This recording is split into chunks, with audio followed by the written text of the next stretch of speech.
Hello, this is Andrew Dugill with Hoffman Realty Tampa Property Management, and this is another in our helpful blog series for landlords, and this one's called What Type of Rental Property Should I Purchase in Tampa, Florida?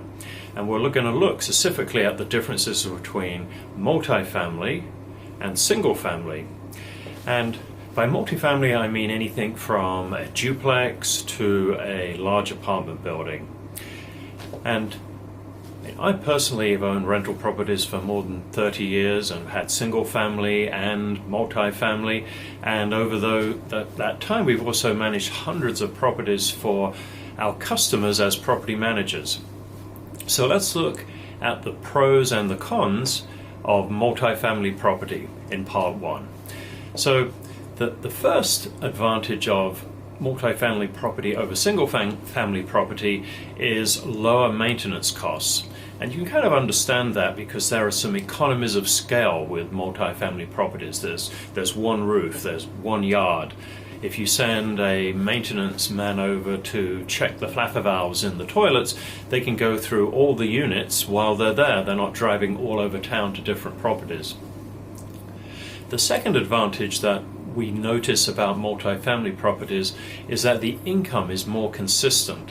So you can kind of understand that. If you own a fourplex and one of the units goes vacant, you've still got the rents from the other three. Whereas with a single family property, when it's vacant, there's no income at all. The third advantage of multifamily properties is that for a given amount of income that it generates, you're typically going to pay less for it when you purchase it. And I think the reason for that is that with a multifamily property, you're only really competing in the purchase with other investors, whereas with a single family property, you're also competing with the owner-occupiers, and they're not looking at the cash flow. They want to pay what they are going to pay because they want to live there. So let's look at some of the disadvantages with single family properties. And as we've gone back 15 years and looked at some of our figures to prepare for this blog, and what we found is that in multifamily properties, typically a tenant stays about half as long as they stay in a single family property. And that can be significant because if you've got a good tenant, what you want to do is to keep that good tenant, because the longer you can keep that tenant, the better it is for your cash flow. When a tenant leaves, you have a vacancy, you have a cost of finding a new tenant, and then you've got all the costs associated with turning that property, getting it ready for the next tenant.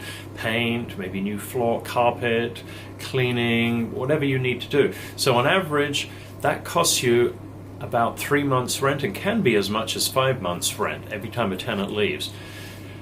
The second negative on multifamily is that we found that they take longer to rent the single family, typically about twice as long, so you're going to have a longer vacancy. Another disadvantage with multifamily property is you're going to be spending more time doing tenant compliance things, enforcing your lease. And to give you an example of that, you could have, say, the lady in Unit A has a young child, and the girl in Unit B, the young girl in Unit B, plays her music too loud when the child's trying to sleep. Or the tenant in Unit C parks in the parking space of the person in Unit D, and they get into it in the parking lot. You might be dealing with issues like that. The final thing that we saw when we looked through our figures over the last 15 years, we noticed that multifamily has a higher legal cost than single family. And looking at some of the numbers there, it appears to be increased number of evictions and also defending civil actions related to the property. So to conclude, multifamily properties make good rental properties. However, there are many more moving parts to a multifamily than to a single family. So we'd recommend that if you are a newer investor, less experienced, you perhaps don't start with multifamily, start with single family. Or if you do want to start off with multifamily, hire a good property manager with experience in multifamily properties to help you out.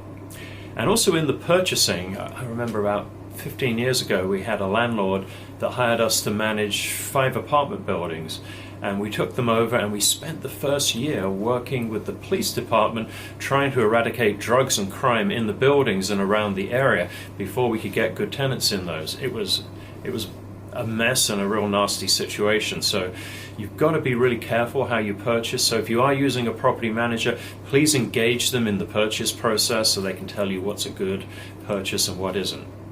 So this is Andrew Dugill with Hoffman Realty Tampa Property Management, and if you have questions about today's blog, we'd certainly be happy to hear from you.